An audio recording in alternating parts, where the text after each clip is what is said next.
Hello and welcome back to another Dare to Game video. Today we're playing Kingdom Come Deliverance 2, and we're going to be ranking 9 castles in Kingdom Come Deliverance 2 based on their defensibility. So I'll be taking a look at the historical defenses of these castles, how well designed they are, how well situated they are, any important strategic resources they may have, which makes them more or less defensible, and basically all of that. So it'll be a lot of talk about castles. So I hope you're interested in that, otherwise you clicked on the wrong video. If you do enjoy this video, please remember to subscribe to the channel if you have not already. I'm trying to hit 100k subs.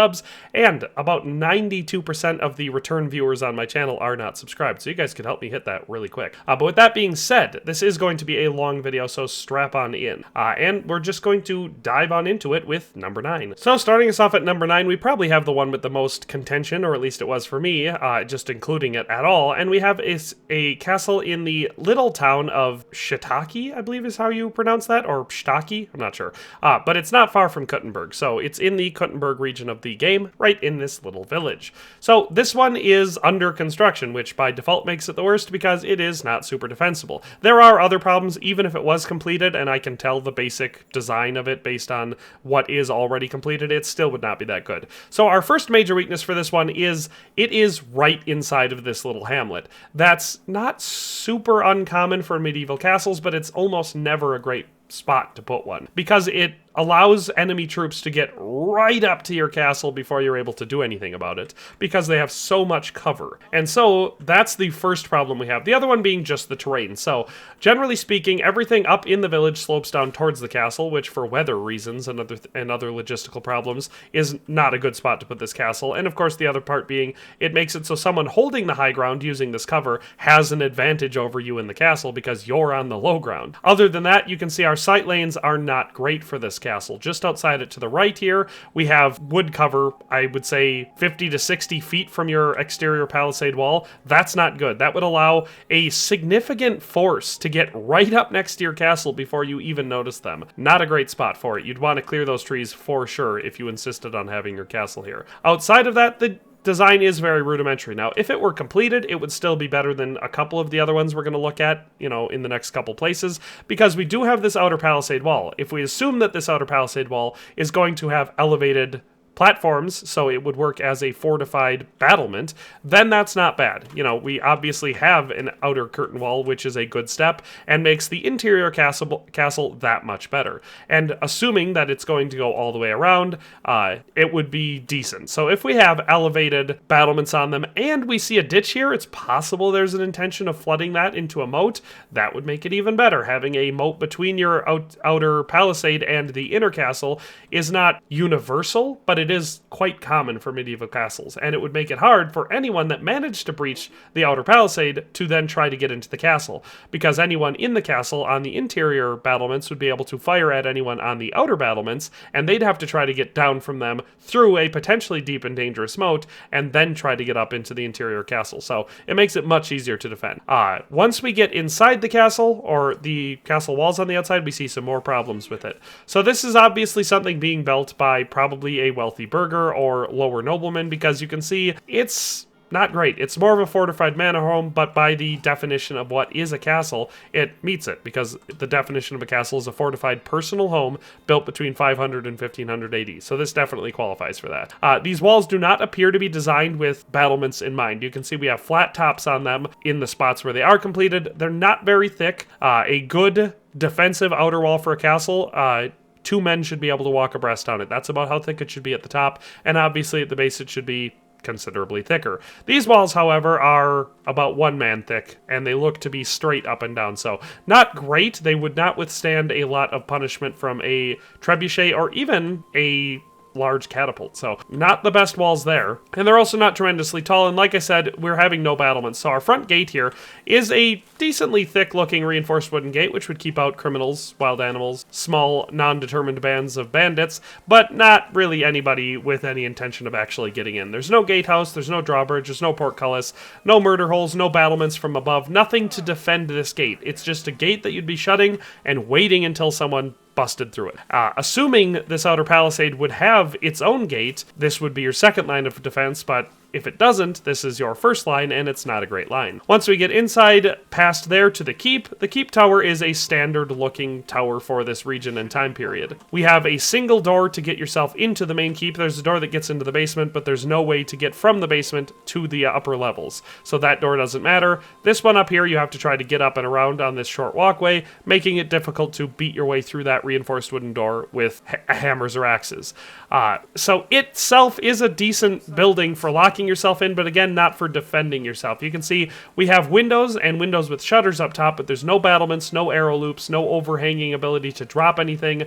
Overall, it's a very, very poorly designed castle from a defensive point of view. Now, if you're just a wealthy nobleman, or like I said, burgher, who owns land here and decided they wanted to build a big fancy tower, manor house out in a village nearby Kuttenberg, then yes, it makes sense. But if you're building it from defense, it does not make sense. So that's why this one is the worst castle in the game. So that's number 9. Let's move on to number 8. At number 8, so our second worst one in the entire game, we have Semine Castle, which you can see in front of us right here. This one can be found in the first region of the map, not far from the starting village of Troskowitz, so we're just down the road from there. It's actually where you will find the first stud farm in the game, and it is a castle by the medieval definition, or by the scholarly definition, which is a fortified personal home built somewhere between the years of 500 and 1500 AD. So it definitely falls under that category before anybody tries to say, well, that's not a castle, that's just a fortified manor house. It's the same thing. It is a castle. But this one is not great. It's not super well designed for defensive abilities. So it is completed, and it is fortified, so it's, better than most people would have had, but it's worse than all of the other places in the game, other than the one that we've already looked at. So, just for some flaws on this one, you can see we have no gatehouse. The front approach is just this simple gate, which does come out of a thick stone wall, so that is a very nice, solid wall, and the gate itself is a fairly solid-looking wooden door, which could be, barred across, but that being said, that is not all of that strong of a front entrance to a castle. So there's no gatehouse, there's no drawbridge, because there's no moat. There's no portcullis on this. The outer walls for this outer courtyard are short. They do have battlements, which is something that, you definitely have to have if you want to be able to defend it. But you can see these are not overly thick walls. They're not very tall. An extremely short ladder, or even someone giving you a boost, would get you up over this wall. There are no crenellations, so if you were trying to defend these walls, you wouldn't have anything to hide behind, or I should say there are no merlons, because that's the tall part of the crenellation. But basically, this just protects you up to the waist, and then you're fully exposed. So a guard standing watch on this wall could be taken out extremely easily, which makes it, an obvious weak point. That being said, the battlements do go around a good chunk of the outer wall, which is useful for standing guard and defending this place if you did have to try and do that. Moving on to our inner courtyard, which could have helped this become a much more defendable castle, we have a secondary wall, but this wall is mostly just for show. There's no internal gate to this doorway, which is a major weakness. If this had another gate, even if it was just a simple wooden gate like that one, you would have another strong defense point where you could try defending this castle. Since it doesn't, it's just, like I said, the wall's mostly pointless. And on top of that, this inner wall doesn't have any battlements.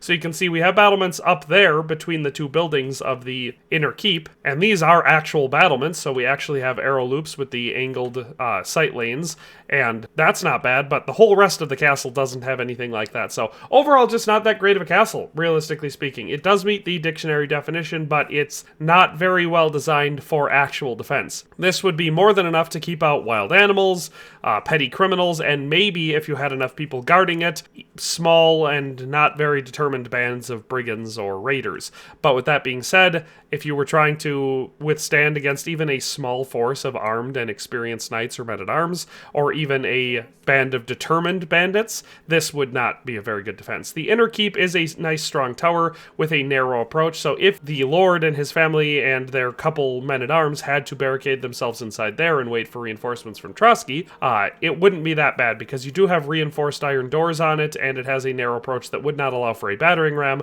so you'd be trying to beat down that reinforced door behind that little covered battlement with hand weapons, which would be difficult while having things dropped and shot at you from above in the tower. Overall, it is a castle. It would keep you safer than most, 99% of the people in the medieval period, but compared to the other stuff in the game, it lacks severely. So that's Semine Castle at number 8. Let's move on to number 7. At number 7, we're looking at one of the castles inside of Kuttenberg itself. So you can see that we are located inside Kuttenberg on the steep side, and we are looking at Ruthard Palace. So the name of this one says palace, but if you look at it and use the definition of a castle, it definitely fits it. So it is a fortified personal home within the castle. So this one comes with a caveat. I'm ranking it on its own. So this is assuming that, let's say, an enemy besieged the town and they already made it into the town, so we're just rating Ruthard Palace based on its defensibility. If you consider the defensibility of Kuttenberg, well, it's both very good and very bad. It's not a castle, it's a fortified town or city, so therefore it doesn't meet all the same requirements, but it does have very thick outer walls, and they're very tall, and they have pretty decent defensive towers and battlements, but it's very large, and there's a lot of blind spots, and there's a lot of weak spots, and there's secret entrances, and there's the possibility that a force big enough to take the town could get in disguise, without actually being noticed, and then they'd just be in the outer wall already, and it would be down to everyone with their own personal homes, and in this case, castles, to defend themselves. So, overall, like I said, if you consider it as a part of Kuttenberg, it could be very hard to besiege Kuttenberg and get in through the walls, and it could also be very easy. So that's why you could move this ranking around. You might consider it to be the best, most defensible castle in the game, or like me, one of the worst. So we're going to be taking a look at it on its own merits. So just from the outside, you can see it's fairly decorative, but not pointlessly so. So you can see the main building here, which we're looking at, or the keep of this castle, is the exterior wall, but it has thick stone walls. And you can see along the top, we have turreted corners, which is actually very useful. So all of those would give you multiple vectors to fire from that would defend every single angle of the exterior wall, at least on 3 sides of this castle. So some defenders with crossbows or bows or firearms could be inside any of those windows up there, including the ones on the flats, and defend pretty well against anyone attacking it. And because of those turrets, you can even get some angles at people trying to approach the front gate. The front gate itself is nothing impressive. You can see it is a standard small one-person wooden door cut out of a larger gateway. So the larger gateway can be opened up. You can see it splits in half, and full-size, horses could ride through it. Or the smaller inner door could be opened up to allow single people to pass through. It is not that bad. It's fairly thick and well reinforced, but it is just a wooden door. There is no overhanging defenses above it. You can see we have windows that maybe things could be pushed out of, but they couldn't be aimed all that effectively, and unfortunately none of them are directly above the doorway. All the battlements along the side allow you to shoot out and down, but not to the side, other than, like I said, those turreted windows. So overall, not a great front gate. Fairly easy to breach, lots of blind spots. Once someone got up against the wall, they'd be pretty safe. Like I said, you have that one window there where they could be fired at from, but that would also only take one person down here to be watching that window. But let's get inside and take a look at it on the inside. Once you're inside Ruthard Palace, you can see that the front gate is also not a gatehouse. We have that single outer gate and a long tunnel here, which is just screaming for extra fortifications, but it doesn't have any. So there's no murder holes, nothing to drop on any attackers, and there's no secondary gate. As I've said in previous videos about castles, and I'll probably say again some more in this video, there should be something here. You should have well, ideally you have a portcullis here, because that's the best interior gatehouse defense. If you don't, another gate would be enough. You could have a secondary reinforced wooden gate here, and you could have some angled arrow loops on the side, and you could even have interior rooms on these thick sidewalls where you had arrow loops. So even if you don't have murder holes, anybody that makes it into that first gate has to be shot at, or can be shot at, from the, defenders that are still inside the castle. As it stands, horrible gatehouse, not utilizing its space or abilities at all. The rest of the fortifications for this castle are fairly simple. We have a building over here with a second story fortified battlements all around with arrow loops, which we'll take a look at. You can see its interior stables down here, which is a nice resource to have. We also have a large kitchen area to feed the people, and a spiral staircase that is left-hand turning, which means anybody going up it would have to try and defend against people from the top who are using their weapons primarily in their right hands, and you would not be able to use yours because you're swinging towards the inside here, so it's difficult to do. So definitely great to have a spiral staircase as your main way to get up. The only thing better to defend is a ladder, obviously. Once you're up here, you do, like I said, have these arrow loops that go all the way around the outside of this guard barracks, which would allow defenders to rain arrows and bolts down on people inside the courtyard and outside the courtyard. So visibility looks slim, but if you were actually defending it in real life, these would be more than adequate. Of course, the staircase keeps going up, and we can go higher, but you see we have additional rooms, so you have more arrow loops here. These ones definitely more difficult to use because they don't have any angle down, and they're spaced away from the floor, so that's not overly accurate. They're probably designed poorly and implemented poorly in the game, but they are still supposed to be arrow loops. If we go through this door, you can see where we are. We're at these ones, which look down at the road approaching the gate. Again, these should be angled down. The windowsill here should be sloping down so you can shoot at people by the wall, not just look out at this wall across the street through a narrow window. So those are not well designed. If they were real arrow loops, they would look down, not straight out. But if we continue to go up, you can see this actually goes quite high. Our spiral staircase goes up another floor, and we reach the top of our tower here, where we have some more poorly implemented arrow loops that should be angled down, facing the outside. The only other problem here, we should have some facing the inside as well. But as it stands, not a horrible defensive tower, just could be about 1,000,000 times better with a couple small tweaks. Once we look at the back wall here, which faces the outside of Kuttenberg, we have another serious strategic problem just from a city defense point of view. You can see that we have this thin outer wall here, which does have a steep rocky slope leading up to it, so you don't have to be super worried about people getting in through that wall, but you also can't defend it at all. There's no battlements. There's no way to get up to the top of that wall, so you could potentially defend. And this is a good spot where you'd want to be able to station some archers. As you can see, we have a easy to defend slope here, and an obvious place for forces to try and come through, especially for any sort of sneak or diversionary tactic, which leads right up to that main gate with a heavy portcullis on it. So if you had some battlements there, you could have a small group of archers in here that could be very, very capable of harassing anybody on that long, narrow, winding approach. The interior keep is fine, it's not great. You can see we have a bottom door here, but that floor does not connect to the upper floor interiorly, so that doesn't matter all that much for defenses. To get up to this one, you do have to go up a staircase, but the door itself is nothing impressive. It looks to be a fairly standard reinforced panel door, so you can see we have studded reinforcements on the inside, and it's more decorative on the outside, but a determined team with some axes could get through that door relatively quickly, and since there's no real way to defend against it from the inside, you'd just be waiting for them to break in.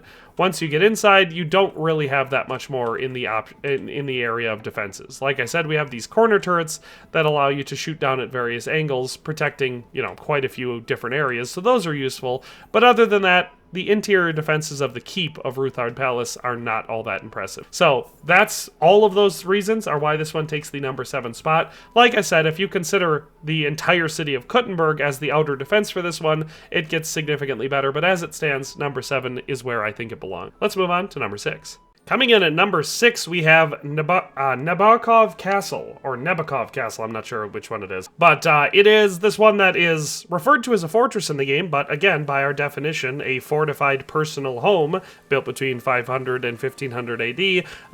Nabokov definitely counts as a castle, so it's actually a little bit better than the last couple that we've looked at for a couple reasons, and we'll get into all of those. But just starting from the front approach, you can see that outside we have pretty decent sightlines in our most vulnerable region, which is here, because the entire castle itself is built on a craggy outcrop, which has very rocky, steep, and uneven slopes, which would make it difficult for any large fortified or large armed force to try and assault from. So really, this front part is the only reasonable assault path, and as you can see, it's not the best spot. So there's actually a ditch in between this large flat plain and the castle itself, which would make it difficult for anything larger than personal ladders to be brought up, which of course would be the most logical thing that you would use for besieging this, other than a ram or a battering team to try and take down the front gate. And this spot isn't all that big. There's not even all that much room to set up traditional siege equipment. So fairly well located position to start with. And if you're interested in the map location, we are of course located in the first map region. So here is Troskowitz, here's Trotsky up here, and we are just south of there down at Nabokov Fortress.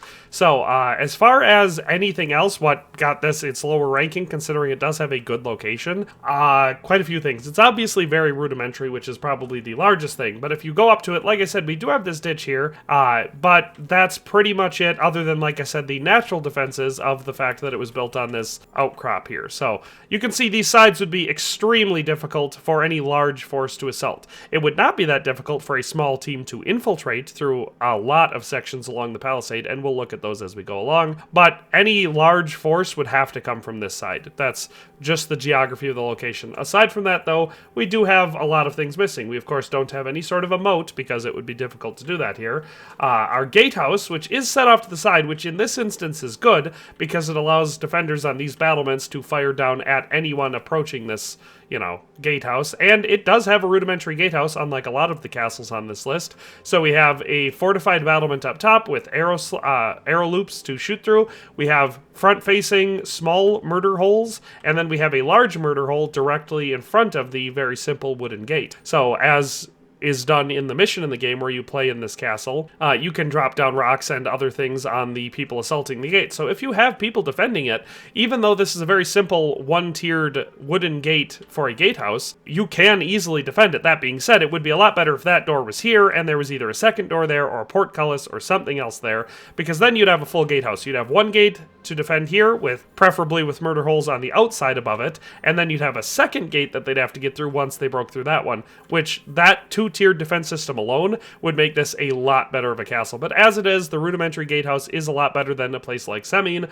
or even Ruthard Palace. So that's why, I actually don't mind this very, very simple gatehouse. Once we're inside the fortress, you can see a little bit more. So our gate is, of course, barred with a large wooden beam. We do have basic battlements up on the front, but again, as I said, when you look out the side, realistically speaking, other than someone sneaking in, you don't have a high likelihood of any assault coming from these sides. But on the other hand, this spot where the fortress sits, or the castle sits, does command a pretty decent view of the surrounding landscape. We're obviously in the middle of the woods, so it's not as good as it could be, but you can see quite a ways from these walls. So that's always important for defensive ability. As I said, the gatehouse is rudimentary, but definitely effective. If we move on up towards the main keep of the castle, you can see we have a second wall or palisade here that should have a gate on it. Again, if you're going to have an interior wall in a castle, have a gate, because the only purpose of an interior wall is a fallback position. And so this should have a gate, preferably one that could be barred from either side, so that way if the front palisade was breached and people got in and you had to abandon the keep, or people got in the keep and other people had to try holding off on the rest of the fortress, you could have a gate here that, if you had to fall back and close it behind you, you could. Now that wouldn't be nearly as effective as closing it from this side and defending from inside here, but it would still be something. Aside from that, this interior palisade should have battlements along the entire thing,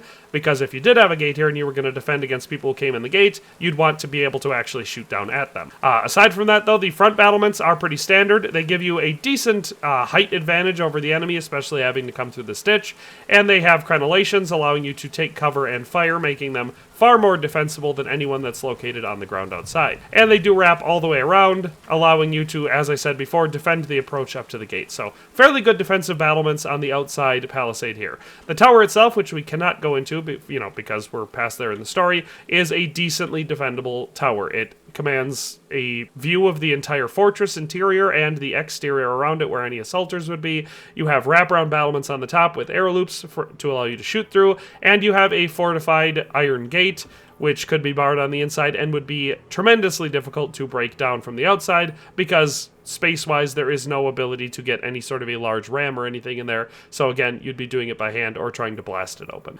This secondary building here is not actually interiorly connected to the central keep, so it doesn't matter that it's, a weak point.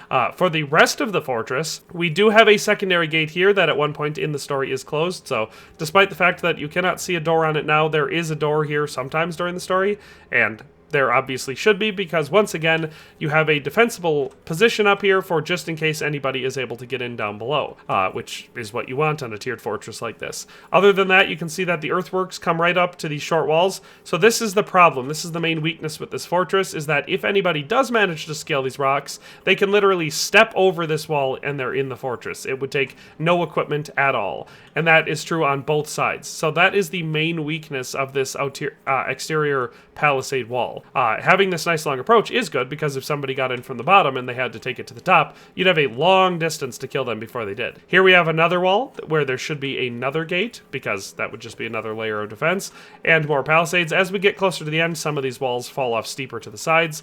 We have covered battlements here with very thin but still usable arrow loops, and we have a tower at the end which is also defensible. So Nabokov is definitely rudimentary, it's not very fancy, and I wouldn't want to try with holding out here against a large determined army. As it stands, it's better than 3 of the other castles in this game, and so that's why Nabokov takes the number 6 spot. Let's move on to number 5. At number 5, we are entering the range of castles that are pretty dang good, but do have, they have varying forms of weaknesses. Some of them get so good that not really any of them could be considered weaknesses, but you'll get what I'm saying. So at number 5, we have Malashov Castle. This is one down in the southern portion of the Kuttenberg map, so Kuttenberg's up here. This one's way down here, and it's just this little castle outside of the town of Malashov. And this one is a former possession of the Ruthard family, and during the time of this game, is in the possession of someone else. I guess I don't want to spoil anything that I don't have to. If you're looking, you'll be able to tell, but I'm not going to be the one to spoil it for you. But this one is, again, it's already getting pretty dang good, but it has enough weaknesses that it earned the number 5 spot over, the 4 that are better than it. So if we look at the front approach to this one, well, we can look at the map first. The map will give us a somewhat detailed view of it. So if we zoom in, you can see that we are dealing with a fairly standard smaller castle for this time period. It's built in a strategically sound location, so we have this rocky cliff above some water, which is definitely a great natural defense. So we've got these natural water barriers that make it harder for armies to try and approach anyway but the front, and we have these rocky slopes that make these rear walls ones that you would not have to occupy with a lot of people to defend them very well at all. So definitely a good strategic location there. Other than that, you can see we have 2 distinct sections. We have this interior castle and this, I would say, exterior or secondary courtyard area with different walls. So we have a 2-tiered defense system, which is normal for a smaller castle like this. Like I said, looking at the sides, you can see good stuff and bad stuff. So the bad stuff here is something that comes up in the game, and that's that we have some major blind spots where unless someone was looking specifically from one of those windows, you could get right up to this very short undefended wall and get right over it. A simple boost from your buddy would do it, or a short ladder which you could easily carry from those woods, which are not far away. So the largest weaknesses of this one are going to be sightlines, for one thing, because we have trees that come up too close to the castle. These trees should be cut back another 30 or 40 feet for good defensive sightlines, and we have things like a building butting up against this exterior wall, which gives you great blind spots to sneak yourself right up to the small outer wall and get inside. The castle itself is well defended, so the outer courtyard is the big weak point in this castle. The castle itself, it would be difficult, even if you manage to sneak up to it, difficult to get into any of these walls, because again, we have these steep rocky slopes, well defended, traditional crenellated fortified walls up top, which are covered. So to get in here, you'd either need to try to sneak in between the merlons and the crenellations, which would be difficult, especially in full armor, or go over it, which would find you dropping into the courtyard, potentially breaking your legs. So not easy to do. Your way would basically be sneaking through the crenellations, which, if there was anyone defending on the inside, would be just tremendously difficult. So the outer castle itself, fairly well defended. Same thing back here. Again, you would try to do this with ladders, but it would be difficult, especially if there was anyone inside aware of the fact that you were trying to get in. And all 3 of the slopes for the main castle are basically the same story. Steep slopes, well defended from above. So the castle itself is good. The only weak points in here are definitely coming from the outer courtyard or the outer palisade wall, which are not great. That being said, the main gate, and coming from the main approach, is fairly well designed. So it would be a lot better if you had a drawbridge, because you have this natural ditch here. It's not a moat, but it is a ditch. And all you'd have to do is put a drawbridge here instead of a solid bridge at the end, and you'd be able to pull that up, and it would make it much harder to get through this front gate. But they don't have one. All they have is a simple gatehouse with a rudimentary murder hole system and a single layered wooden outer gate. So, it could be a lot better, but it could be worse. Let's get inside and take a look. So from the inside, you'll see what I'm talking about. So this outer courtyard courtyard. It works. We have earthworks that go right up to these walls, and then slight elevated positions to try and defend from them. But as you can see from this guy standing here, you actually cannot defend anything here because you cannot see over or through this wall. So you have to get far enough forward where you can actually peek over the wall. So Henry's character is tall enough to see over this one, but it would still be difficult to shoot anything but a crossbow over it. That being said, if you were defending with a crossbow here, it is tall enough that most of your body would be protected, so the lack of Merlons is not a huge problem here. The gatehouse itself has, covered fortifications with arrow loops and, like I said, a murder hole system to allow you to drop and shoot things at attackers. So that's not bad there. The gatehouse itself, other than, like I said, the murder holes, is fairly rudimentary and could be a lot better. We have a single outer gate, which is not in itself that thick or strong looking. It's barred with a single plank, and it has open spots on the top that are easily big enough for a person, as long as they weren't wearing full plate armor, to just slip through. So if someone wasn't watching, you could, again, be boosted right through that gate and lift that board and you'd be in. And there's no secondary gate, there's no portcullis, there's nothing here to stop them from then all being inside the courtyard. Like I said, this outer courtyard is the big weakness for Malashov, and it's why it got ranked as low as it did. Once you get to the castle itself, it's much better. So you can see we have this deep, dry moat, which would be very, very effective because it would be, if you wanted to get in with a ladder, you either have to angle it all the way from the outside, or you'd have to have a much longer ladder to try to get up, and you have an uneven rocky base, and falling down from that ladder could be fatal. Then we have a drawbridge, which is one of the single greatest defensive fortifications you can put on a castle, because that being drawn up means that there's no way to directly access it. Even if you had a battering ram, you'd have to have an extremely long one to span the gap while sitting there, and the whole time, of course, you'd be fired at, and you wouldn't be able to try breaking it down with any more conventional means. So once that drawbridge is up, it's pretty well sealed. That being said, there should still be something here. You should have, at the very least, a single wooden gate here, or door, I should say, would be infinitely better than having it just open. The drawbridge is good, but again, as we've seen, or will see many times throughout this game and others, if you are able to get that drawbridge down, say by destroying the mechanism with a catapult or something, that drawbridge is down, now you can run in. You have a wooden gate here, you still can't. You still have to try getting through that gate, and it would not be hard to put it in, so it's just stupid that there isn't one. That being said, I do like the historical counterweights here with the hole dug specifically for them for raising the drawbridge. That's an awesome detail that I love. Moving up from there, we have a tower here that unfortunately does not have a gate, so anyone inside would be able to immediately make their way up to the battlements. That is a flaw. It'd be much better if that was a fortified tower, so that way, even if the battlements were taken, people could still hold out in there. But as it stands, this does give you a commanding view of the courtyard. So anybody that made their way into the weak point of the castle, which is the outer courtyard, would have to deal with well-fortified archers and crossbowmen up here in these battlements. So definitely good stuff there. The outer walls, again, you can see from here we have earthworks leading right up to it and a very easy steep slope to defend against, and that's true for this side and the rear wall. You can see we have fortified tall towers at both corners, this one being a turret, that one being a fortified square tower. Both of those would be very defensible, both from interior forces and exterior forces. And then on our tallest wall here, or at least tallest when we look interiorly, we have once again a turret on the corner and covered battlements between the two turrets. So very, very good stuff for defending against anyone on the outside. These are excellent battlements that would be easy to defend. The keep itself is a fairly well designed and stout tower. So we have a door down here that can be approached, but there's no way to access the upper floors from this bottom floor, so that doesn't really matter unless their plan is to set fire to the tower. And to get to the main door, you actually have to go up a switchback set of narrow stairs, which would make it very difficult to get any large weapons up here at all. Once you're in through the door, you have 2 stories with another staircase, and then the upper floor, which has overhanging eaves, which, again, ideally would have holes in them for you to drop and shoot things at defenders, but we have windows all the way around the top that things could be fired out of. So overall, Malashov, the castle portion of it is very, very good. The outer courtyard area is fairly weak. It's better than not having one, but that being said, it isn't much more than that. So that's why Malashov takes the number 5 spot, despite being a fairly well-designed castle overall. But that's number 5, so let's move on to number 4. Coming in at number 4, we have Pschitoky Castle, another one in the Kuttenberg map area, and it's up in the upper left-hand corner. So we'll just look at it from the map at first. So on the very outer view, you can see a fairly simple design. We have it outside of the village, far enough outside that the village itself isn't a huge liability to the defensive lines.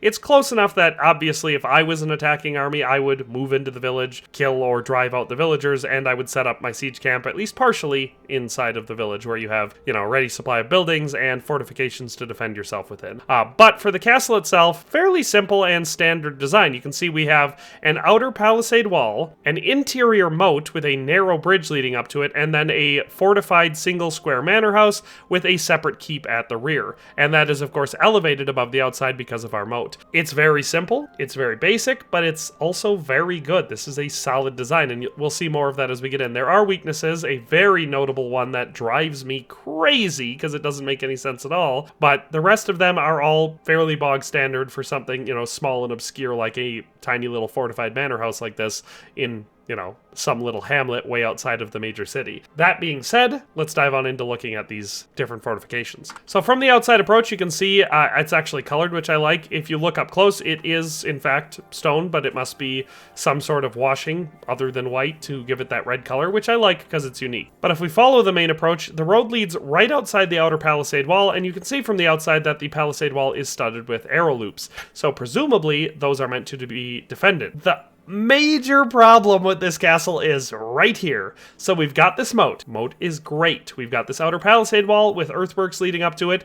That's fine. It's not elevated at all, but it provides the people on the inside with a fortified position to fire out at attackers from. And it, of course, is a natural barrier to less determined foes like wild animals or, of course, petty criminals. That being said, there's no frickin' gate. Of course, if it was my castle, there'd be a gatehouse. Plain and simple. We have an interior moat, so an exterior moat would probably be difficult and logistically impossible. But a gatehouse? Certainly not. Even a rudimentary one like we saw over at Malashov or something like that. Or Nabokov. A basic gatehouse would make this infinitely better. Because, I mean, even a gate. Just closing the gap. Even if you had no way to defend the gate from the inside, just having a gate would be better than a wide opening. Because the wide opening makes the outer palisade seem kind of pointless. But that being said, the outer palisade, if we ignore the fact that we're missing a gate, you can walk all the way around it, so presumably defenders would be able to defend this palisade. That being said, most of these arrow loops are too high. They're much too high.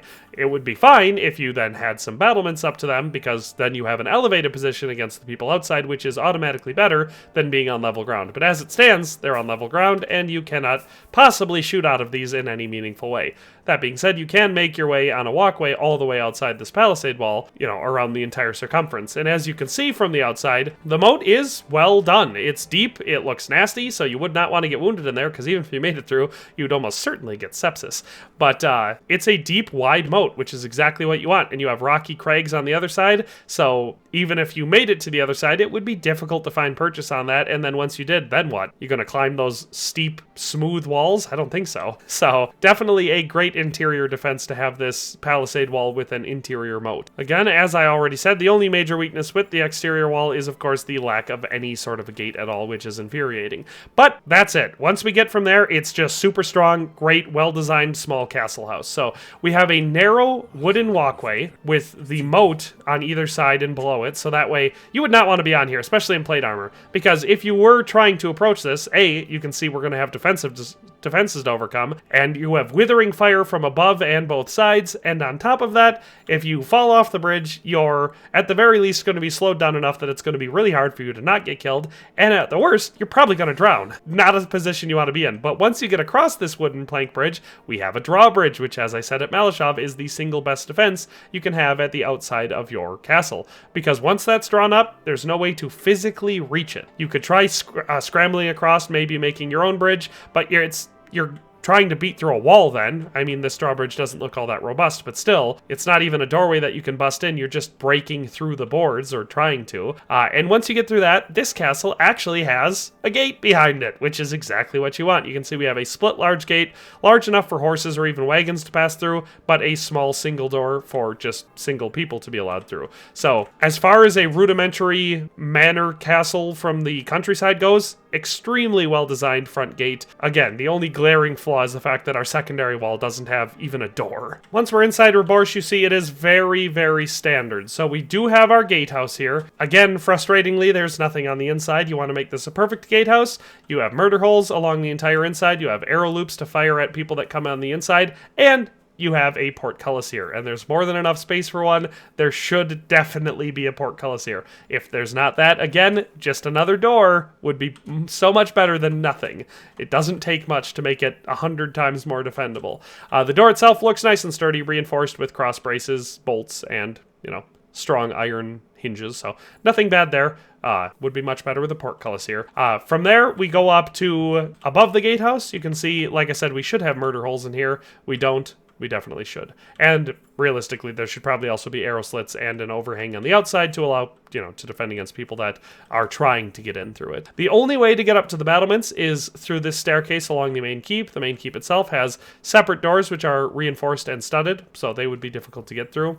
And the floors do not connect interiorly, so getting through any of the doors does not guarantee you have access to all of them. Our battlements run along the entire side and both sides and front. And again, they're covered battlements with arrow loops to fire down through. See, sightlines are quite good for the most part. There's a forest a little bit too close to the front for my taste, but the sides and rear are wide open. And of course, they allow us to see up to the front approach. Once we get into the gatehouse, you can see we do have a trap door. I don't know if I'd call it a murder hole, but we have a trap door down to the second floor, which is weird, but it exists. We have arrow loops to the front, which are implemented wrong. They should slope down, but they do exist. And again, more regular battlements off to the side. There is a ladder that presumably brings us up to the top floor, but we cannot access that. So overall, the battlements, outer walls, and everything of Reborsh are extremely strong. The gatehouse could be a lot better, but as it stands with a interior gate and a drawbridge, it would be very, very defendable. So Reborsh Castle, in my opinion, narrowly edges out Malashov to be a better and more defendable castle. So that is number 4. Let's move on to number 3. At number 3, we have another castle in the city of Kuttenberg, and this one is the Italian Court. So this one, again, much like Ruthard Palace, the placement of it can change a lot, depending on circumstances and how much you count the city of Kuttenberg as its outer defenses. Because if you do, it's important to note that Kuttenberg's defenses, if you have enough men to defend them, are impressive. We have very large walls with layered gates. So this is the secondary gate along this path. If you follow this path through the cities, you will find the outer wall gate. So hypothetically, to get to the Italian Court, you'd have to make it through that outer wall, through this inner wall, and then you'd have to try to get into the Italian Court. That is assuming you're a hostile force that has attacked in numbers. I'm rating them individually, assuming that's not the case, or assuming there's already forces within the city. I could easily see an argument for this potentially being the best, or a very strong contender for the best castle, if you're considering that the fact that you have, thousands of people in the city that are all trying to defend the Italian Court. So therefore, they're doing their best to keep everyone at each layer as far from the Italian Court as possible. So with all that being said, I am just going to rate it on its own merits, and that's why I have it at number 3. So you can see where we are. Kuttenberg is the, city that we're in, so we're in the Kuttenberg map, and this is the Italian Court right here. So you can actually see it's quite a bit larger. We're not far from Ruthard Palace, which is over here. We are right here, and this one has better defenses. So just look at it from the outer picture, you can see interiorly we actually have 2 different walls. So if you manage to get in through one of the outer gates, you are actually not into the Italian Court yet, unlike Ruthard Palace. You have 2 layers of defenses there, and of course these are stronger, taller, and they have actual fortifications. So you can see from the outside we have crenellated walls, so there are merlons along the entire thing where, archers and crossbowmen can defend from. We have one gate here, which is a small split gate. You can see, the large size and then the interior split gate for it. So that's fairly standard, and if I was attacking, it's probably the way I would go, because the only thing you have to worry about is defenders up on top of the fortified wall, and it is close to that gate. So if you're able to get a ram in, you'd be able to take it right to that gate, and if you have a ram and a team willing to carry it and able to get up to it, it would not take long to get through that gate. There's also another gate over here, which is harder to get to and more easily defended, I should say. This one looks like a large size, potentially more designed for wagons and horses and everything to go through, and interestingly, a full-size, man-sized door right above it. So I like that one. But those are the 2 gateways to get into the castle from the outside. If you're going to besiege it, it's possible that it would be quicker and easier to just prop some ladders up, because there's no other outer defenses here. We don't have any spikes, there's no moat, there's nothing else on the outside that would make it hard to just run up to the side of it with a ladder and quickly scramble your way up. But let's get inside the castle and look at the defenses a little bit more. So inside the castle, there's quite a few perks to this one. For one thing, there's a lot of interior space, because this, of course, doubles as the place where the king, usually Wenceslaus, would stay when he was in Kuttenberg, so it was his personal home when he was in Kuttenberg, so therefore it does meet the definition of a castle, and it also doubles as the royal mint, so it's a very valuable place, which explains why it's so well defended. As you can see, we're not supposed to be in here at this point in the game, so all of the guards are just ignoring us, but they're walking around as if it's hostile. And for a castle of this size, there's actually a decent amount of guards walking around. The entire outside here is full of smithies, so you have, you know, a lot of tools and forging abilities, which is great.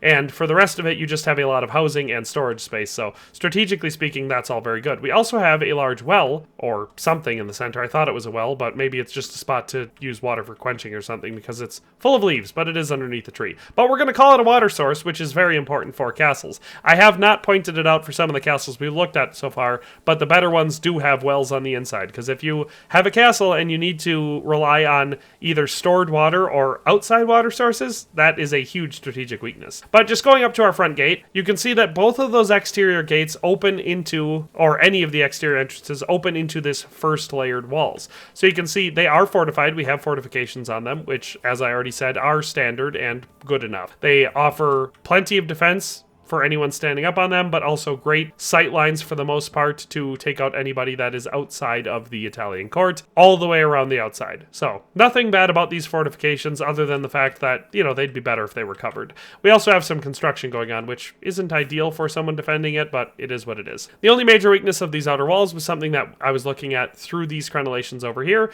You can see that there are, unfortunately, outer walls and towers that are taller than the ones for the Italian court. So if a attacker had taken those outer walls, they would have a great position to shoot inside to the Italian court from. So that is one of the problems with having these tall city walls, is that they're actually taller than some of the exterior walls for the Italian court. But once you've, you know, taken that out of the equation, these are fairly sturdy, tall, and well-defended walls. There's our outer gate. Here's our inner gate, which is simple, but also would be incredibly hard to get through. Because as you can see, it's a, I don't know, what is that, approximately 8 or 9 inches thick. It appears to have a wooden core, but extremely thick iron plating on either side. And once again, we have a single large gate that swings in, or we have a single, you know, one-person doorway that can be opened to allow people through. So that right there would be really hard to get through. You're not going to cut through a iron door like that with an axe or a hammer. You're going to need a battering ram. And I would presume, I don't see any latches, which is a major flaw of this door design. I don't see any interior bolts either, so I would presume the idea is that you drop a very heavy, well, there's a bolt up there. That right there that negates the strength of this door. So that's something that's important for game designers to keep in mind. If you have like a large loop or something here showing where a solid beam is to be shoved across, that's way stronger than a single iron latch, because it doesn't matter how strong the door is, because now all that matters is how strong that latch is.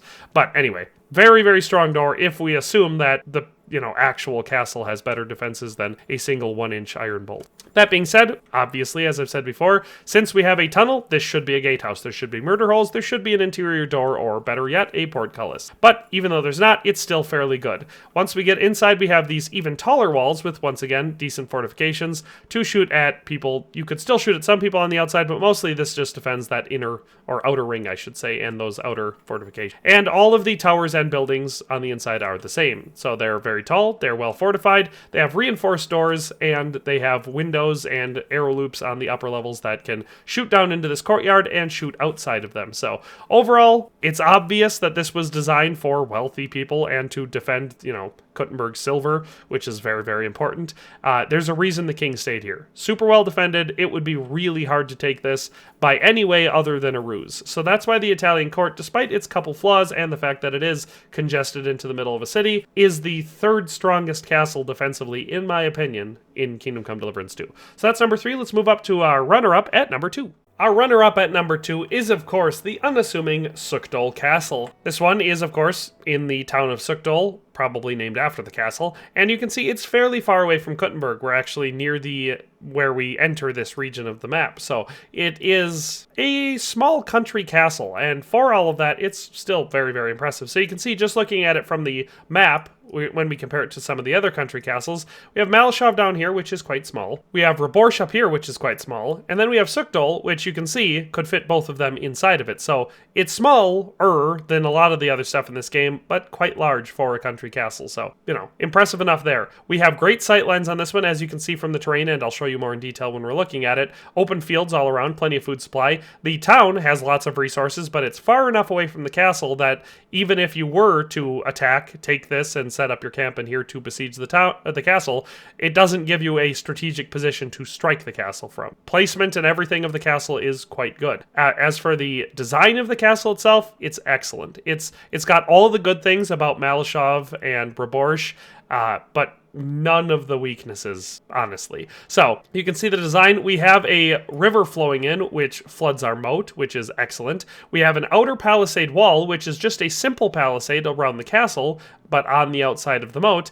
And on the outside courtyard, where we have a blacksmith and some extra housing, it's actually a fortified battlement with an outer gate. So, excellent stuff there. The inner castle is very simple. It's a square, it has 2 corner towers, and a full battlement running between them with covered battlements and a gatehouse for the front. Like I said, this castle is very, very well designed. It was a strong contender for number 1, but once we get to number 1, it'll be obvious why I didn't take it. So, just approaching it from the outside, as I said, sightlines are excellent. The closest woods are about there, which is, 150 feet away? Maybe 200? It's plenty far. So, no problem there, and the rest of them are even farther. The only other potential spot is, of course, like I said, the village, but that's actually a decent stretch away as well. So once we approach it, you can see that this outer palisade, fortified for the outer courtyard, is very well fortified. You can see that it's probably approximately 10 feet tall at the lower crenellations, and by the top of the Merlons, even taller there. So a height advantage for everyone on the inside. We have these entrenched spikes, which would, of course, stop, it would stop cavalry, but there's no reason you would run a horse at a wall. But it would be very hard for anyone approaching it to try and wiggle their way through there, and especially if they're trying to get a ladder up against that wall. So those right there are an excellent addition to the defensibility of the outside of this castle wall. Once we get up to it, we have a very simple rudimentary gatehouse. So it has a centered gate, which is not the best way to go. There are problems with that. A flush gate to the outside is better because it allows people to still shoot and harass the people or drop things on them from above that are trying to get through the gate. So you can see it's actually about, 3 feet in before the gate stops. That would be fine if there were murder holes, especially right here. Well, actually, that looks like it lifts up. So you know what? I take that criticism back. That plank right there is clearly meant to be lifted up so you can drop things on attackers. It is a sunk gate is better in this instance. So we have a basic wooden gate that is thick enough, and it would presumably have a plank dropped in it to make it very, very sturdy. Once you get up to these nice wide battlements up here, which is excellent, it's good to have some room. Yeah, we have a removable spot for a murder hole. So excellent, excellent rudimentary gatehouse. You can see that we're not super tall on these walls here, but it does give us a commanding height difference over anyone trying to attack, which makes it very defendable. Like I said, we have wide battlements for the front there. They get a little narrower here, but still plenty wide, and you can see excellent sight lines and defensibility all the way around this rather large fortified palisade wall, which gives us a tremendous amount of defensibility for the outside. So, unlike the other courtyards and outer palisades we've looked at on some of these castles, this one is actually very, very well designed and very well fortified. So, no serious complaints there. Once we get to the second layer here, so again, as I say, it's always better to have more doors and more gates than less. So you definitely do not need a gate here, but having one would be better, because then anybody that made it into there, we could bolt another gate here and they'd have to get through it before they could do anything else.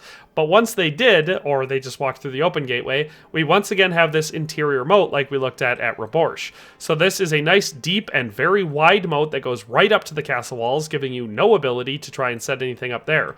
Your best bet would be trying to drain this moat, which would be difficult and time consuming and hard to do under fire. And it goes all the way around the castle with a simple palisade defending it on the outside. Then we have this wooden bridge, which is excellent, a drawbridge, which is perfect, as I've said, doesn't get better than a drawbridge for defending the outside of your castle. Then we have a proper gatehouse. We don't have any arrow loops on the sides, which I would like to see, but we do have murder holes. So you got 3 distinct murder holes close to our secondary gate, which once again, the creme de la creme, we have a portcullis that'll drop down. So even if you make it through that outer courtyard, through that where the secondary gate should be, but it isn't, across that narrow bridge, across the moat, if you manage to get through the drawbridge, you have to get through this long gatehouse with murder holes in it, and then you've got to try getting through this nice, strong, fortified portcullis, while the people at the inside can still shoot at you, and the people from above you can drop and dump things on you. So it would be hard and very dangerous to get through that gatehouse. Once we're to the inside, we have a fairly standard courtyard. Let's say, hypothetically, you managed to get through that gatehouse. Now you have withering fire coming at you from the interior of these buildings, the top of these fortified towers, the main keep tower, potentially those upper floor windows in the main keep, and all of the surrounding battlements, which are much higher. So you're once again in another kill zone. The battlements themselves, very well done. You can see that the doors for the gatehouse are reinforced iron. So let's say you had someone try to sneak in to open the portcullis or to drop the drawbridge.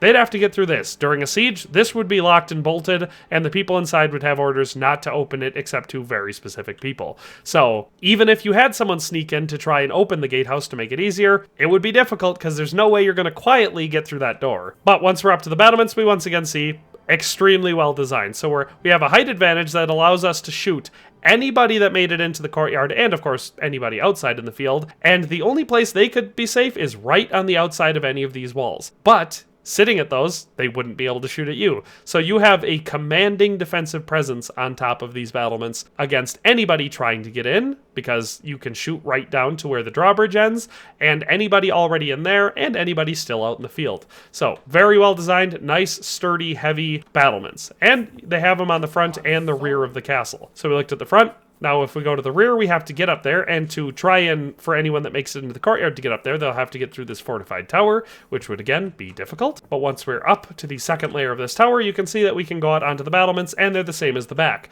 But since we have the simple palisade here instead of the fortified one, you'd think that's bad, but realistically it's not, because it keeps any attackers out far enough that they can't get any meaningful siege ladders or anything up to your wall, and if they do manage to scale the outer palisade, they're just ducks in a barrel, because they have a narrow strip of land where you can shoot at them, and they're just standing out there in the open, and then they have to try to get across this deep and wide moat. So realistically, I can't imagine wanting to be someone to try and sneak over that palisade or to try and assault it by force and then just stand there and get shot. So very good defenses here. And then once we get to the central main keep and the fortified keep tower, it's the same as before, as we've looked at before. All of these bottom doors do not lead to the upper floors. The only way to get to the upper floors is up this staircase, and then you'd have to try getting through a fortified door. And then once you did, you'd have to fight through anyone on the inside, all while being fired at and fought fiercely in narrow interior spaces. And that's assuming that you've already taken care of the fortified gatehouse tower and this fortified corner tower here, which, you know, realistically speaking, this castle is as close to impregnable a castle this size can possibly be. For all of those reasons, that's why Pschitoky Castle, even though it may look unassuming, easily takes the number 2 spot as the second best fortified castle in Kingdom Come Deliverance 2. So now let's move on to our best one at number 1. And coming in at number 1, I should hope it is no surprise to anyone, we of course have the absolute best, most impressive, and easily most defendable castle in this game, and it's Pschitoky Castle. So this one is located in the first map of the game, the Pschitoky region. It's named after the castle, and it is where you'll spend a decent portion of the first third of the game, and it is impressive. This is obviously an expensive castle built by a very wealthy nobleman, which historically we of course know to be true, or at least held by very important and wealthy noblemen. And from the outside, it is pretty much perfectly positioned. I guess it could have, if you wanted it to be a giant fortified town, you could have an exterior wall that went in a big circle around it and had extra fortifications, and you could have moats and stuff, but realistically, it's just not that essential here. So you can see from the outside the basic design, and we will get closer. But you can see we have these two giant rocky spires, which the two main keeps are built on.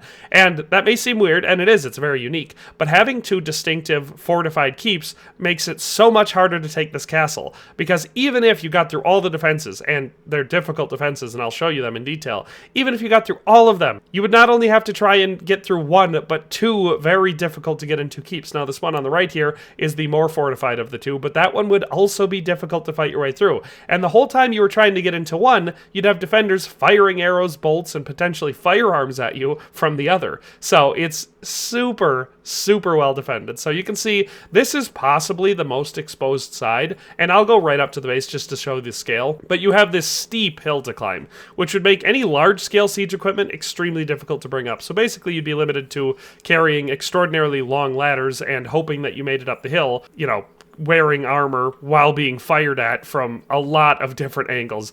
That tower, those battlements, the interior of these buildings, these battlements, that tower. So this is possibly the best approach if you're trying not to go through a gate, which of course historically the gate would be where you'd want to go through, as it doesn't matter how strong the gate is, it's typically weaker than the wall. But anyway, let's just call this approach the one that you can actually walk up to. Look how tall these walls are. Not only that, you have covered battlements, which make it so much harder to get into with a ladder because you have to go over the battlements. So it's that much taller, and people inside those covered battlements can easily defend against you without being exposed at all. So you put up a ladder, they can just push it down without ever actually being a target.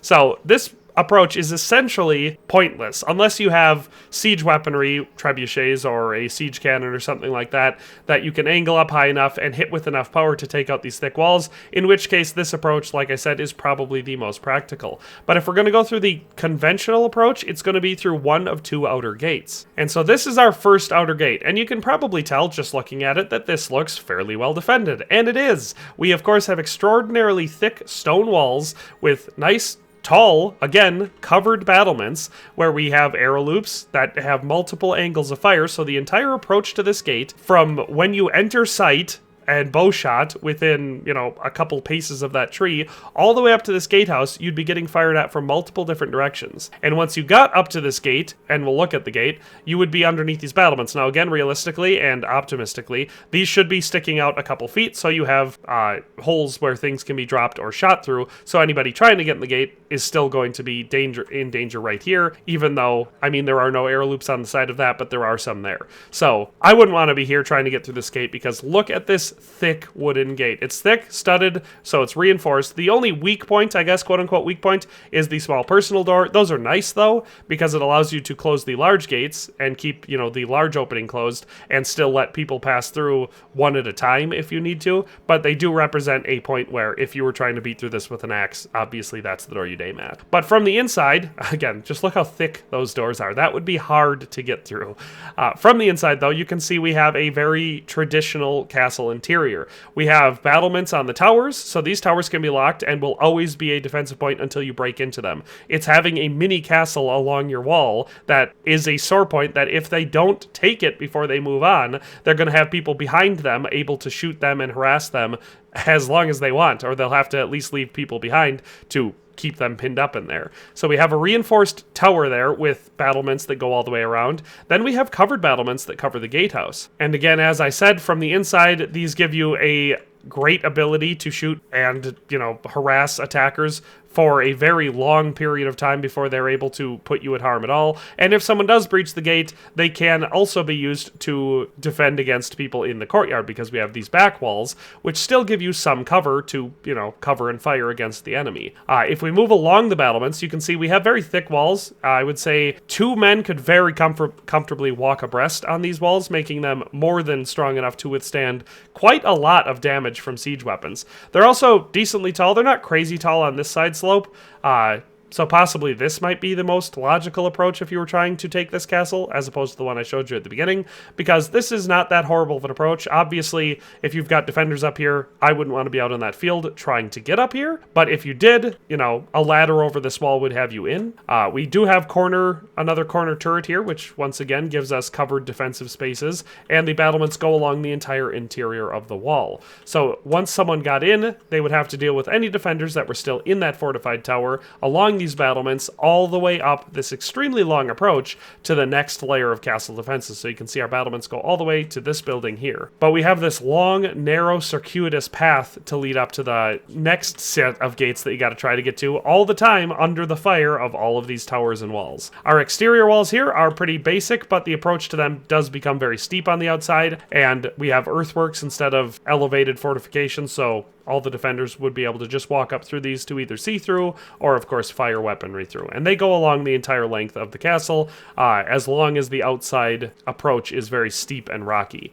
There you can see our secondary gate going into the second ring of the castle, but we also have our secondary outer gate. So this is definitely the weaker gatehouse of the two, but the approach to it is fairly limited. So you can see we have a flat platform in front of it, but after that it falls steeply down. So it would again be difficult to get any organized or large siege equipment up here, and marching your army up this hill would exhaust them before they got to the gate, where again, the entire time they'd be fired at. So this gatehouse is definitely more simplistic than the first, since it's a part of this much simpler wall, but it's still not a bad gatehouse. We have, as I showed before, all the walls with the open arrow loops, which would allow stationary defenders on the inside on the earthworks to be able to fire at anyone approaching, and we have a simple gatehouse. No murder holes, no double layer of gates, no drawbridge, nothing like that, but we once again have the very thick wooden reinforced doors, which would be difficult to get through. But that is all just the outer courtyard. That's the weakest portion of defenses on this castle. Once we get to our secondary or our main outer castle wall, you can see we don't actually have a gatehouse, but we do have a large fortified gate. So there's no murder holes or anything interiorly, there's no portcullis once again, but we once again have these very thick reinforced wooden doors, which you can see have these thick iron bolts attached to them on the inside.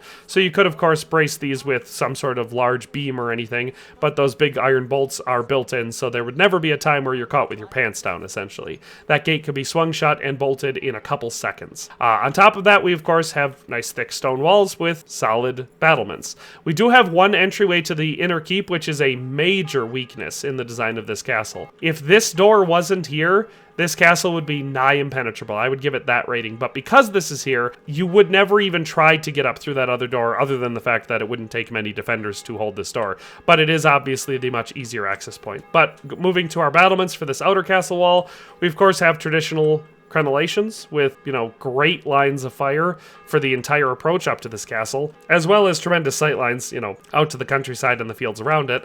And these battlements go around the entire length of this outer wall. So there's no point where anyone that makes it inside is not going to be under the view and potential withering fire of the defenders on top of this wall. And once again, it does also allow very limited ability to defend from the battlements themselves. So if this ring was taken, anyone standing on these would once again be exposed to the fire from the next wall in. So solid battlements, they give you great lines of fire, great defense, are very, very sturdy, and go along the entire length of the outer castle wall. So yet again, another fantastic layer of defense. Then we move to the inner keep. As I said, there's one door over there, but other than that, you have this larger gate is the only way to get in. Once again, we have these big, thick, wooden reinforced doors with the built-in iron bolts.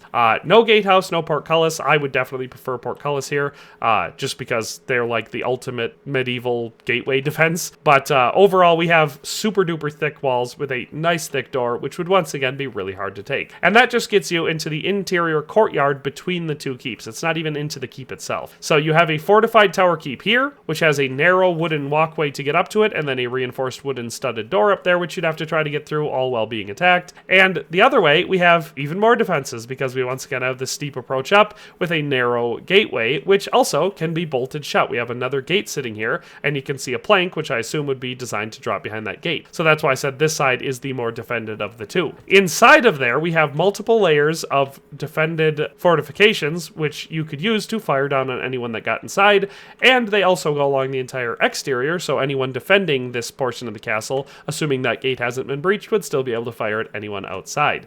And they go on both sides, again, this one covering that first approach that we looked at, and from up here you can see just how ridiculous it would be to try and attack the castle from this side. All of that is not even considering the fact that both of these keeps have, of course, reinforced doors on the outside, difficult approaches, and if someone managed to get inside of them, they'd have to be fighting their way up because they go so high. It's a regular circular tower on the inside where you have to kind of go through through every room to get up, or, you know, several rooms to get up, but still, super, super defensible, and that's after getting through 3 or 4 layers of essentially the most difficult fortifications to possibly penetrate in the medieval world. So as a last overview, just looking at it from the outside, you can see this castle is as close to being perfectly designed for a concentric tiered castle that you can get. We have full coverage on our long outer palisade that has great natural defenses with the steep rocky slopes on most sides, and then if you even hypothetically manage to breach that, you have 2 more extremely difficult layers to get through before even trying to get into either of the 2 keeps. So overall, I think it's obvious that Trotsky had to take the #1 spot. It is easily the most defensive castle on this list. But that is all for today. I'm sure this video is super duper long because we're talking about castles, and that's something I'm really interested in, so I'm sure I rambled on far too long for each one of these. But like I said, that's all for today. Hope you enjoyed the video. Hope it was useful, interesting, educational, one of those things, but we'll see you next time. Thanks for watching another Dare to Game video. If you like this video, please leave a like and a comment. If you haven't already, be sure to subscribe to the channel. If you like my content and would like to support this channel, consider becoming a member today for as little as $1.99 a month. It makes a huge difference. But in any case, thanks for watching and have a nice day. I'll see you next time.